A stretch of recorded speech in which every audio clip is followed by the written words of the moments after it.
अभी बहुत special guest हमें ज्वाइन कर चुके हैं फहद अली काज़मी साहब हमारे साथ सेट पर मौजूद है। बहुत शुक्रिया काज़मी साहब फॉर ज्वाइनिंग अस। माशाल्लाह पीएचडी कर रहे हैं इस्लामिक फ़िलासफ़ी में और रिसेंटली इकबालियात पर काम कर रहे हैं और इनका मलेशिया का जो सफ़र है उसके बारे में भी हम आपसे जानेंगे और ख़ास तौर पर अभी तो आप पढ़ा भी रहे हैं पंजाब यूनिवर्सिटी में। तो मलेशिया की यूनिवर्सिटी मलाया यूनिवर्सिटी में आप किस चीज़ पर काम कर रहे हैं फाज साहब? जी थैंक्स अ लॉट। सबसे पहले तो I am absolutely grateful for the opportunity और सबको यौम इकबाल मुबारक जी। मैं इस वक्त ही इस्लामिक फ़िलासफ़ी पे काम कर रहा हूँ और ख़ास तौर पर दो पर्सनालिटीज़ को मैं फ़ोकस कर रहा हूँ। एक तो हज़रत अली हजवेरी दाता गंजबख्श रहमतुल्लाह अलैह, उनकी किताब है कश्फुल महजूब, तो एक लेवल पे मैं उसको देख रहा हूँ और साथ अल्लामा इकबाल की जो किताब है the reconstruction of religious thought in Islam, तो मैं एक इस्लामिक थॉट की एवोल्यूशन देख रहा हूँ। तो ये थोड़ा सा वो है, लेकिन मैं आपसे शेयर करूँ कि ये जो मेरी जर्नी है इसमें अल्लामा इकबाल का एक बड़ा इंपॉर्टेंट रोल है, क्योंकि मेरी जो पहली स्पेशलाइजेशन थी वो मैनेजमेंट और पब्लिक पॉलिसी में थी and I used to teach management also. लेकिन जब मैंने अल्लामा की शायरी पढ़ना शुरू की तो मुझे लगा कि दैट्स नॉट माय डायरेक्शन, मुझे कहीं और जाना है। And I started pursuing Islamic sciences, मैंने इस्लामिक स्टडीज़ में मास्टर्स किया and then I switched and I am doing PhD in Islamic philosophy. Very interesting. ये एक ज़िंदगी में ट्रांजिशन आती है, क्रॉस रोड्स आते हैं इस तरह से। और मैं for the benefit of the audience, शायद अगर वो इंटरेस्टेड हो इसमें, अल्लामा की एक नज़्म है बांगे दरा में जिसमें वो ट्रिब्यूट पेश करते हैं हज़रत बिलाल हबशी को। हज़रत Bilal Habashi the great companion of the prophet सल्लल्लाहु अलैहि वसल्लम, और वो नज़्म जो थी वो टर्निंग पॉइंट बनी मेरी ज़िंदगी में।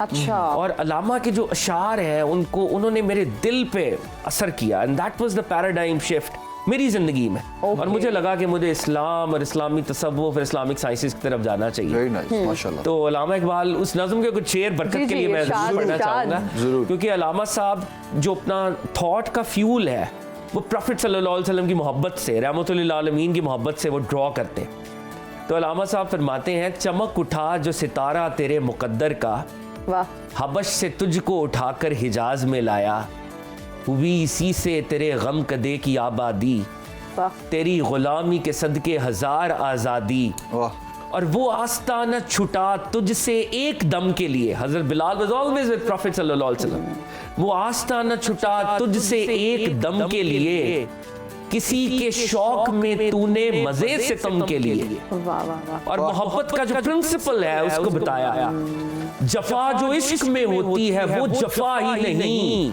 सितम ना हो तो मोहब्बत में कुछ मजा ही नहीं। Bilal Habashi was subjected to all kinds of tortures और वो आहद कह रहे थे, बिल्कुल सितम के साथ भी वो मोहब्बत को एक्सप्रेस कर रहे थे। और अल्लामा की ये दो शेर बहुत ही खूबसूरत। अदाए दीद, हजरत बिलाल जब प्रॉफिट सल्लल्लाहु अलैहि वसल्लम को देखते होंगे, अदाए दीद सरापा नयाज थी तेरी, किसी को देखते रहना नमाज थी तेरी, अज़ा अज़ल से तेरे इश्क का तराना बनी, नमाज उसके नजारे का एक बहाना बनी। तो प्रॉफिट सल्लल्लाहु अलैहि वसल्लम को देखना असल में वही आशिकों की नमाज है। तो this particular poem it really transformed me, और मैं बहुत दिन में इसकी कैफियत में रहा, आज से बहुत साल पहले की बात है। तो देन आई डिसाइडेड, या अल्लाह ताला ही का वो फजल था कि मुझे अपनी डायरेक्शन चेंज करनी है। मुझे भी अल्लामा इकबाल के फुटस्टेप्स पे, हम वैसे तो नहीं हो सकते लेकिन चलें फुटस्टेप्स पे चलने की कोशिश करें। And then I ultimately joined University of Malaya and I am pursuing this PhD. जबरदस्त माशाल्लाह। फहद साहब, वैसे अल्लामा इकबाल साहब की शायरी में हमें खुदी की अहमियत मिलती है और खुदी का फ़लसफ़ा है क्या? इससे पहले हम जैद साहब से भी ये बात डिस्कस कर रहे थे, इसकी क्या अहमियत है हमारी ज़िंदगी में? ना, आपका ये सवाल बहुत ही इंपॉर्टेंट है, क्योंकि मैं ये कहना चाहूँगा कि खुदी इज़ ऑफ्ट कोटेड, सब खुदी की बात करें, मगर अल्लामा इकबाल असल में किस खुदी की बात कर रहे हैं इसमें कोई बात होती नहीं है जी। मैं इसमें अगर क्विकली एक आपको ओवरव्यू देना चाहूँ तो वो ये है कि over the years, over the centuries, जब मुसलमानों पर जवाल आया, डिक्लाइन आया, तो मुसलमानों में एक आइडियोलॉजी आगे फैली कि जो कुछ हो रहा है अल्लाह की तरफ से है, तकदीर अटल है, तो हमें सिर्फ इबादत और रियाजत करनी चाहिए और अपने आप को दीन के वो जो इबादत है उसमें फना कर देना चाहिए। और दुनिया तो चंद रोज है, दुनिया के काम करने की कोई ज्यादा जरूरत नहीं है, मार पाड़ी या कोई बात नहीं, पड़ती रहे। तो ये कॉन्सेप्ट है सेल्फ अनाइलेशन का, कि मैं अपनी खुदी की फना कर रहा हूं कि भाई अब मेरी तकदीर में लिखा था फलाना मुल्क सुपर पावर बन जाएगा, मेरी तकदीर में लिखा था मुझे मार पड़ेगी। तो अल्लामा इकबाल इस आइडियोलॉजी के अगेंस्ट खड़े और वो ये कह रहे हैं कि सेल्फ अनाइलेशन नहीं, सेल्फ अफर्मेशन। तुमने अपनी जात पे भरोसा करना है और साइमल्टेनियसली अपनी स्पिरिचुअल जिम्मेदारियों के साथ तुमने अपनी दुनियावी जिम्मेदारियां भी अदा करनी है। बिल्कुल। और उन्होंने एक पर्शियन बहुत लॉन्ग पोम जिसे हम मसनवी कहते हैं वो उन्होंने कही, उसको असरार खुदी कहते हैं। यहाँ पर उन्होंने अपनी खुदी की थ्योरी एडवांस की, मिस्ट्रीज ऑफ द सेल्फ, और उसमें अल्लामा इकबाल खुदी के सारे एलिमेंट्स बताते हैं। उसमें अल्लामा इकबाल हजरत उमर फारूक से जो इंस्पायर्ड है, मौला मुर्तज़ा करमल्लाहु ताला वजहू से इंस्पायर्ड है, हजरत दाता गंज बख्श रहमतुल्लाह अलैह से इंस्पायर्ड है। और सेल्फ अफर्मेशन के 3 स्टेजेस बताते हैं वो क्या स्टेजेस? वो स्टेजेस हैं कि जी आपने सबसे पहले इताअत इलाही करनी है। ठीक है। और इताअत इलाही का मतलब क्या है? एक वसी मानों में, नॉट जस्ट द रिचुअलिस्टिक इबादत और वर्शिप, रिचुअलिस्टिक इबादत के अलावा जो आपके हुकूकुल इबाद का फ्रेमवर्क है, आपका जो पॉलिटिकल इकोनॉमिक सिस्टम है, हर लेवल के ऊपर हुकूकुल्लाह आपने इताअत इलाही करनी है। ज़ब्ते नफ्स the second stage, self restraint, अपने नफ्स पे काबू कैसे पाना है। ब्यूटीफुल। जो आपकी लोअर सेल्फ है, सोल की नेगेटिविटी है, उसको कैसे आपने कंट्रोल करना है, टेम करना है। Once you conquer your lower self, your नफ्स, ज़ब्ते नफ्स आप करें, इताअत इलाही नंबर 1, ज़ब्ते नफ्स नंबर 2, तो अल्लाह ताला आपको अपना नायब बना लेते हैं। You become agent of God on this earth. आप अल्लाह के नायब बन जाते हैं, आप अल्लाह के वाइसरेंट बन जाते हैं। फिर ये वो मकाम है जो फरिश्ते आपको सजदे करते हैं। सो अल्लामा इकबाल ये कह रहे हैं, every human being is a representative of God on this earth. आप दुनिया की आम चीजों से कैसे गाफिल रह सकते हैं? साइंस और टेक्नोलॉजी में कैसे पीछे रह सकते हैं? बिल्कुल। इकोनॉमिक्स में, पॉलिटिक्स में आप कैसे पीछे रह सकते हैं?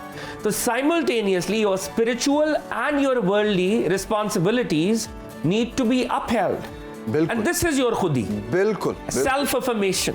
बिल्कुल। तो अल्लामा इकबाल जब ये कहते हैं खुदी को कर बुलंद इतना कि हर तकदीर से पहले अल्लाह के इताअत ऐसे करो, ज़ब्ते नफ्स इस दर्जे पे करो कि अल्लाह तुम्हें अपना नायब बना ले। जब तो खुदा के नायब बनोगे तो फिर खुदा पूछेगा, बता तेरी रज़ा क्या है। खूबसूरत बात।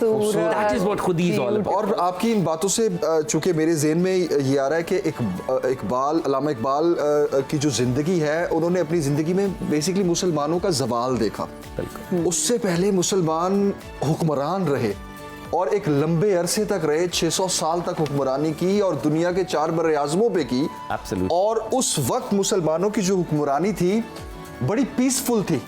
और उसके बाद फिर जब जो भी डेमोक्रेसी और एक बड़ा डिक्लाइन आया, और वो एक लंबी कहानी है, मेरा ख्याल है आज के दिन तो उस पर बात करना बिल्कुल भी मुनासिब नहीं रहेगा। तो वहाँ से बेसिकली इकबाल की जो शायरी है वो मुसलमानों को जगाती है, नौजवानों को जगाती है। और आपने जिस तरह खूबसूरत बात की कि मुसलमान जो इस चीज में फंस गए कि शायद बस अल्लाह की इबादत करनी है, ये ज़वाल अल्लाह की तरफ से है, जो अब अल्लाह है, ही करम करेगा। में था, वो तो लिखा ही था। बिल्कुल। This was destined to be like this वाला जो ये हालांकि खुदी की जो आपने तशरीह माशाल्लाह की जिस खूबसूरती से की है, इट्स ब्यूटीफुल। पॉलिटिक्स पे भी मेरा ख्याल है बात होना बहुत जरूरी है, क्योंकि मुसलमानों की जब हुक्मरानी रही तो पॉलिटिक्स तो उस वक्त भी थी। बिल्कुल। तो पॉलिटिक्स आज भी आपके सामने है, एक क्या अजीब सी शक्ल इख्तियार कर चुकी है। तो मैं चाहूँगा कि इकबाल का कलाम पॉलिटिक्स में क्या पैगाम देता है? बहुत ही इम्पोर्टेंट सवाल, क्योंकि होता ये है कि हम अल्लामा के जो अशार है ना, जैसे हम अक्सर ये बात करते हैं नौजवानों से खिताब, ऑफ कोर्स उन्होंने किया वो सारा, लेकिन इकबाल के कलाम में जो आपकी प्रैक्टिकल रियलिटीज़ हैं उन पर बहुत ज़्यादा एम्फसिस है। तो अल्लामा का अगर हम टेक्स्ट पढ़ें, जैसे खुतबा इलाहाबाद है जी, तो वो अल्लामा की पॉलिटिकल फ़िलासफ़ी को समझाता है कि अल्लामा एज अ पॉलिटिकल फ़िलासफ़र वो कैसा निज़ाम चाहते हैं। तो अल्लामा टॉक्स अबाउट स्पिरिचुअल डेमोक्रेसी। अल्लामा एक ऐसे निज़ाम का ख्वाब देख रहे हैं जिसमें मज़हब अपनी जगह पे मौजूद है, वो बेसिस फराहम करेगा, लेकिन डेमोक्रेसी है। थियोक्रेसी की बात अल्लामा इकबाल ने कभी नहीं की, डेमोक्रेसी की बात की बिल्कुल। कंसेंसस ओपिनियंस वो ली जाएंगी। और हाँ, डेमोक्रेसी को जहां पे क्रिटिक करना है वहां पे क्रिटिक भी किया कि बंदों को गिना करते हैं, तोला नहीं करते। मतलब ये डेमोक्रेसी का एक फ्लॉ है कि एक बंदा पीएचडी है और एक बंदा उस तरह से खानदान नहीं है तो उनका वोट बराबर है, ये एक क्रिटिक उन्होंने की। लेकिन हैविंग सेड दैट, उन्होंने इस बात को तस्लीम किया कि अवेलेबल सिस्टम्स के अंदर यही वो सिस्टम है जिसको अप्लाई किया जा सकता है, बिकॉज इसके अलावा हमारे पास कोई ऑल्टरनेटिव नहीं है। जी। मतलब जब तक एजुकेशन को हम एजुकेशन की रेशियो और वो उसको बढ़ाते नहीं है, शरह खानदगी को बढ़ाते नहीं है, तो तब तक डेमोक्रेसी तो फिर हम उसको कॉम्प्रोमाइज तो नहीं कर सकते। Exactly. तो Allama Iqbal was a democrat, Allama Iqbal was a constitutionalist. वो असल में बुनियादी तौर पे आइन की उनकी जितनी भी बातें वो कॉन्स्टिट्यूशन असल में देना चाह रहे हैं, Yes. कॉन्स्टिट्यूशन का फ्रेमवर्क देना चाह रहे हैं, रूल ऑफ लॉ की बात कर रहे हैं। और अल्लामा इकबाल एक ऐसी ममलिकत का ख्वाब देख रहे हैं जिसमें अनइवन डिस्ट्रीब्यूशन ऑफ वेल्थ नहीं होगी। वो बिल्कुल। कैपिटलिज्म की सरमाया दराना निजाम की जो नेगेटिविटी है उसके खिलाफ भी आपको खड़े हुए नजर आते हैं। उठो मेरी दुनिया के गरीबों को जगा दो, काखे उमरा के दरो दीवार हिला दो। बिल्कुल। सुल्तानी जमहूर का आता है जमाना, जो नक्शे कोहन तुमको नजर आए मिटा दो। क्यों खालिक मखलूक में हायल रहे पर्दे, पीराने कलीसा को कलीसा से उठा दो। This is what Allama Iqbal is. क्यों अल्लामा हमें सूट नहीं करता? अल्लामा हमें इसलिए सूट नहीं करते आज क्योंकि अल्लामा जागीरदाराना निजाम के खिलाफ है, बिल्कुल। अल्लामा सरमाया दराना निजाम की नेगेटिविटी के खिलाफ है, अल्लामा 2 नंबर सूफियों के भी खिलाफ है, बिल्कुल। अल्लामा उलमाए सू 2 नंबर उलमा के भी खिलाफ है। जी जी। इसीलिए अल्लामा को अपने दौर में भी ऑपोजिशन का सामना करना पड़ा। अल्लामा के ऊपर कुफर के फतवे किसने लगाए? अल्लामा को वो कौन से सो कॉल्ड सूफी थे जो उनके खिलाफ हो गए? जी जी बिल्कुल। वो कौन से पॉलिटिशियंस थे जो अल्लामा के खिलाफ जब इलेक्शन कैंपेन्स थी तो उनके कैरेक्टर को असैसिनेट करते थे, प्रोपेगेंडा करते थे? जी। अल्लामा का जुर्म ये है सिर्फ कि अल्लामा उस तवाजुन की, उस बैलेंस की बात करते हैं, इक्विलिब्रियम की बात करते हैं, इक्वालिटी की। और जो ताकतवर तबकों के मफाद है उसके खिलाफ खड़े हैं वो। तो ताकतवर तबका क्यों मेन स्ट्रीम होने देगा अल्लामा इकबाल को? कभी भी नहीं होने देगा, क्योंकि अल्लामा तो इक्वालिटी और मसावात की बात कर रहे हैं। तो डेमोक्रेसी को अगर आपने इसकी बेस्ट शेप में देखना है तो आपको एजुकेशन की तरफ जाना पड़ेगा। एब्सोल्युटली वहां जाना पड़ेगा। आपको अपने नौजवानों को, अपने बच्चों को पढ़ाना पड़ेगा और शरह ख़वानगी की जो आपने बात की, इसको हमें ओवरकम करना बहुत जरूरी है। बिल्कुल। इसको ओवरकम करेंगे तभी हम तरक्की की राहों पर गामज़न चल सकेंगे। एब्सोल्युटली। दुनिया की जितनी भी रेवोल्यूशंस आप देख लें, जर्मनी की अक्सर मैं मिसाल देता हूँ और मार्क्सिज्म की अक्सर मैं मिसाल देता हूँ, उसमें भी इक्विलिब्रियम पर ही बात हुई थी। बिल्कुल। अल्लामा इकबाल कहीं कहीं जहाँ पे मार्क्स की कोई अच्छी चीज है शायद एक आध जगह एक्नॉलेज भी करते हैं, कहीं पे अपना भी नजरिया पेश करते हैं। और एक बात मतलब ये हटके है लेकिन वेरी इंपॉर्टेंट है जी, इस्लाम एंटी डेमोक्रेसी है ही नहीं, कभी भी नहीं। यस। प्रॉफिट सल्लल्लाहु अलैहि वसल्लम का विसाल होता है, हजरत अबू बकर खलीफा बनते हैं तो कंसेंसस है वहां पे। हजरत उमर फारूक रज़ी अल्लाह ताला अन्हु, डेमोक्रेसी एक बाज़ औक़ात नॉमिनेशन भी इस्तेमाल करती है, हजरत अबू बकर हजरत उमर को नॉमिनेट कर रहे हैं। बाज़ औक़ात डेमोक्रेसी में इलेक्ट्रल कॉलेज होते हैं, हजरत उमर रज़ी अल्लाह ताला अन्हु की जब शहादत होती है तो 6 सहाबा का इलेक्ट्रल कॉलेज बनाया जाता है। बिल्कुल। और जब मौला मुर्तज़ा करमल्लाहु ताला वजहू का वक्त आता है तो एक सवाल रखा जाता है कि क्या तुम्हें मेरी खिलाफत मंजूर है? That is a referendum. तो election, nomination, electoral college and referendum, ये 4 एलिमेंट्स है ना, 4 एक्टिविटीज हैं जो डेमोक्रेसी में होती हैं। बिल्कुल, ये बिल्कुल। चारों आपको खिलाफत राशिदा के अंदर नजर आएंगी। बिल्कुल। तो अल्लामा इकबाल तो वहां पे खड़े हैं ना, तो अल्लामा इकबाल तौहीद बारी ताला की बात करेंगे, अल्लामा इकबाल प्रॉफिट सल्लल्लाहु अलैहि वसल्लम से मोहब्बत की बात करेंगे, अल्लामा इकबाल कहेंगे खीरा न कर सका मुझे जलवाए दानिश फरंग, सुरमा है मेरी आंख का खाके मदीना व नजफ। वाह वाह वाह। अल्लामा इकबाल लीडरशिप की बात करेंगे, मीरे सिपाह ना सजा लश्कर या शिकस्त सफ, आह वो तीरे नीम कश जिसका ना हो कोई हदफ। अल्लामा कह रहे हैं मैं तो इस दौर में पैदा हुआ कि लीडरशिप ही नहीं है, सफ़े शिकस्ता है, मीरे सिपाह ना सजा, ना अहल लोग आगे आ गए हैं, और वो जो तीर है उस तीर के क्या कहने जिसके सामने कोई टारगेट ही नहीं है कि उस मैंने जाना कहें, डायरेक्शन ही कोई नहीं है। तो अल्लामा इकबाल अपने दौर की और फ्यूचर की पॉलिटिक्स से गाफिल नहीं थे। बिल्कुल। और कायदे आजम in 1936 he had left and he had permanently settled in England ji and he had decided that he is not going to come back. He was so heartbroken Muslim League की और जो Muslim politicians की politics से. This was Iqbal who wrote letters to Jinnah साहब कायदे आजम, बिल्कुल। और उनकी वो ट्रांसफॉर्मेशन हुई और कायदे आजम ने खुद अपनी जिंदगी में उन लेटर्स को एडिट करके पब्लिश करवाया। लेटर्स ऑफ इकबाल टू जिन्ना, वो आज भी डॉक्यूमेंट मौजूद वो है। आज भी है, बिल्कुल। और वो जो उलामा की पॉलिटिकल विजडम है, पॉलिटिकल एक्यूमन है, वो वहां आपको नजर आती है कि मोहम्मद अली जिन्ना कायदे आजम कैसे बनते हैं। अल्लामा इकबाल ने इन्वेस्ट किया कायदे आजम पर और किसी लीडर पे नहीं किया, और वो इन्वेस्टमेंट जो है उसकी वजह से पाकिस्तान हमारे सामने है। आई वुड हैव टू से दिस क्विकली दो जी। अल्लामा इकबाल सियालकोट से उठे, छोटा सा शहर था। अल्लामा ने जब आंख खोली तो उस वक्त तो उर्दू शायरी में दबिस्तान लखनऊ, दबिस्तान दिल्ली, पंजाब के छोटे शहर से एक शख्स उठता है, लाहौर आता है। अब उर्दू शायरी का वो फख्र है।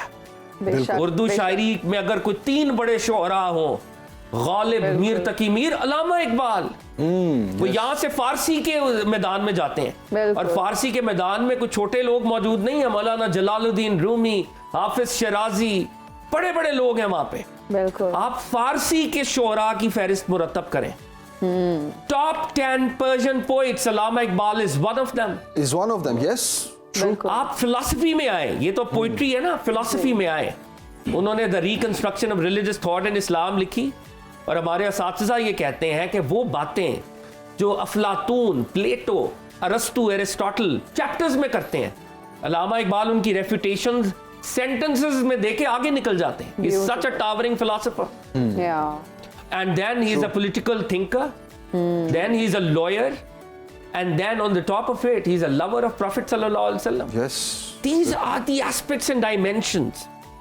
और हमारी यूथ को, ये मैं हटके कहूंगा इकबाल स्कॉलर्स से मैं दस्ते अदब जोड़ के हमने इकबाल को मुश्किल किया, हमने कोशिश की है कि इकबाल किसी को समझना है। 3-4 लोग प्रोफेसर हजरात बैठे, आपस में चाय कॉफी पिए और आपस में उसको एंजॉय करें, अप्रिशिएट करें।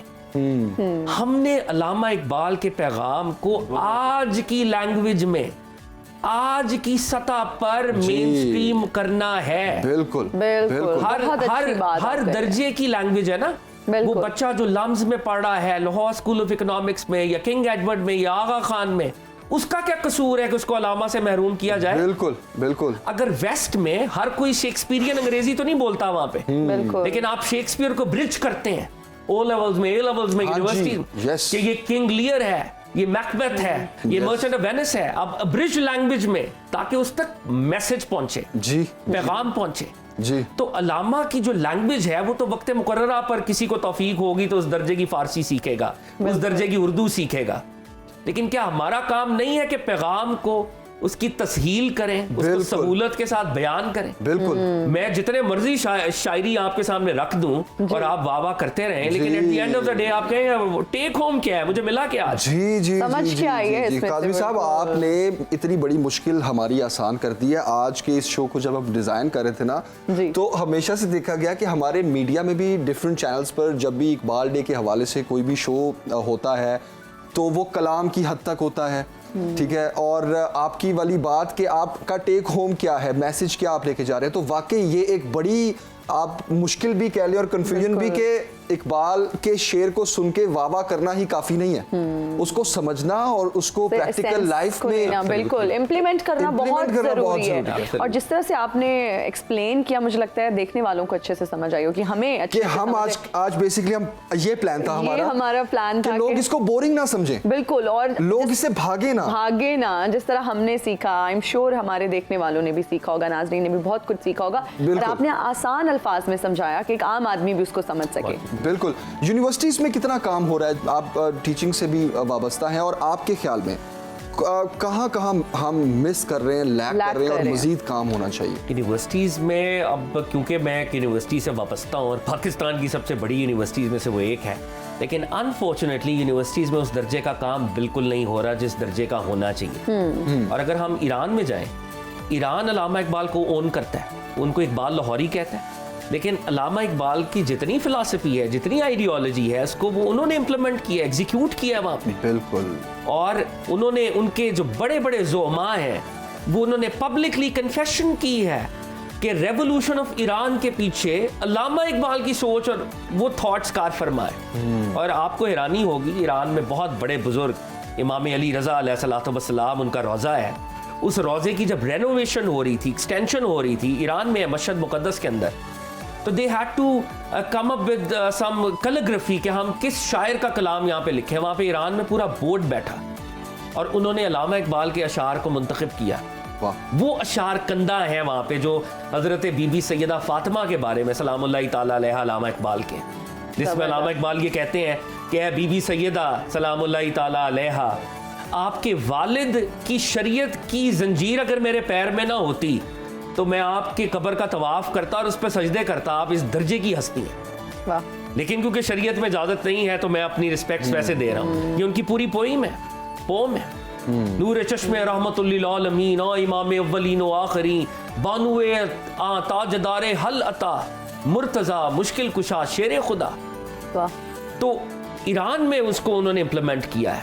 हमारे यहाँ Allama is very popular, we know of him but we don't know what he stood for.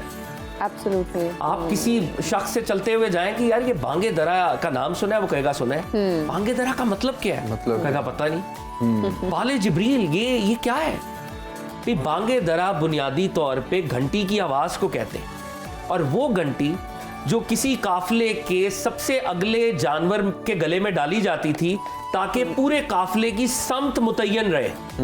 कोई खो जाए तो उसको पता चले कि ये आवाज इधर से आ रही है, इधर को जाना है। वाह, वाह, तो बांगे दरा बुनियादी तौर पे समत का तयन है। बाले जिब्रील, जिब्रील का पर, जिब्रील की परवाज। और जिब्रील की परवाज क्या है? दो तरह की परवाज है, या वो आसमानों में अल्लाह की तरफ जाते हैं, पैगाम लेके आते हैं, जमीन में नबियों के पास जाते हैं। तो जिब्रील की फ्लाइट है टुवर्ड्स ऑलमाइटी, टुवर्ड्स प्रॉफिट्स, और प्रॉफिट से जो मैसेज मिलता है वो उम्मतों को फायदा होता है। तो Allama Iqbal is claiming that my poetry is like the flight of Gabriel. It will connect you to Almighty and it will connect you to the prophets and it will be beneficial for you. Zarbe Kalim क्या है? Zarbe Kalim rod of Moses, जनाब Musa का असा। जब उस असा को आप यूं हजरत मूसा फेंकते थे तो मुजजा वाला अजदहा सामने आता था, ईमान वाले ईमान ले आते थे, कुफर वालों का कुफर इंक्रीज होता था। हक को बातिल में वो मुजजा तफरीक करता है। The staff of Moses, the rod of Moses. तो अलामा की ये किताब है ज़रबे कलीम, और मगाने इजाज, इजाज का तोहफा। तो ये चीजें बुनियादी तौर के ऊपर बेसिक्स हैं। बिल्कुल। तो बेसिक्स में हमें नहीं पता, लेकिन हम क्लेम क्या कर रहे हैं? इकबाल हमारे जी मुसव्विर पाकिस्तान है। इकबाल ने हमें ये दिया, इकबाल ने ख्वाब देखा। भाई इकबाल की जो बेसिक्स हैं वो आए हैं हमारे नहीं पता। क्या बात। तो हमारे यहाँ मुल्क पाकिस्तान के अंदर इसका शदीद फुकदान है। और मैं आखिर में बात को समेटते हुए ये कहूँगा, इकबाल स्टैंड्स फॉर बैलेंस। उस बैलेंस में स्पिरिचुअल हमारी डेवलपमेंट है, बिल्कुल, इंटेलेक्चुअल डेवलपमेंट है, हमारी वर्ल्डली डेवलपमेंट है। अल्लामा इकबाल की कॉरेस्पॉन्डेंस खतूत इसके पर बहुत एम्फोसिस देते हैं। दुनिया में मुसलमान पीछे नहीं रह सकता, वो साइंस और टेक्नोलॉजी में भी सफ़े अव्वल में होना चाहिए। बिल्कुल। अगर वो उधर पीछे है, is not a capable Muslim, is not an eligible Muslim, so on and so fourth. तो अल्लामा इकबाल बैलेंस की बात करते हैं। उस बैलेंस में दीन भी है, दुनिया भी है, और उसी बैलेंस को आज हमने डिस्कवर करना है। बिल्कुल। और ये वो मोटिवेशन है बेसिकली जिसकी डोज आपको हर रोज चाहिए। और उसी डोज से फिर जो है ना, आप हर दिन का, हफ्तों का, महीनों का जो सफर है वो आप कंप्लीट करेंगे और एक दिन एक मकाम पे पहुंचेंगे। Iqbal also stands for passion. बाज़ औक़ात आपने अकल की हदूद से आगे जाके जनून के साथ करना होता है। जैसे फरमाते हैं, अकल गो आस्तां से दूर नहीं, इसकी तकदीर में हुजूर नहीं। अकल के रास्ते से अल्टीमेट डेस्टिनेशन नहीं मिलती। दिले बीना भी कर खुदा से तलब, आंख का नूर दिल का नूर नहीं, दिल का नूर भी चाहिए, दिल की रोशनी भी चाहिए। और खूबसूरत बात। मैंने आज वहादत रमीज साहब को बहुत अरसे बाद इनसे 1-to-1 मुलाकात हुई। जी वहादत रमीज साहब के अंदर मुझे वो इंटेंसिटी, सिंसेरिटी yes. और डिवोशन नजर आई है। बिल्कुल वो जो दिल का बीना होना है हाँ और वो जी। जो अकल की शिकस्त है, अल्लाह ताला इनको तौफीक दे, ये ऐसे ही पढ़ते रहे इकबाल को, आमीन, आमीन। सूफिया कराम के कलाम को, और हम सुनते रहे और अल्लाह इनकी सिंसेरिटी और डिवोशन में इजाफा करे। आमीन आमीन, आमीन आमीन। आमीन। काज़मी साहब बहुत शुक्रिया आपका, Thanks a lot. और हम फिर आपकी इस गुफ्तगू से जो है बेहद वो मुस्तफीद हुए हैं आज और I'm बहुत grateful. फायदा हुआ है I'm absolutely grateful.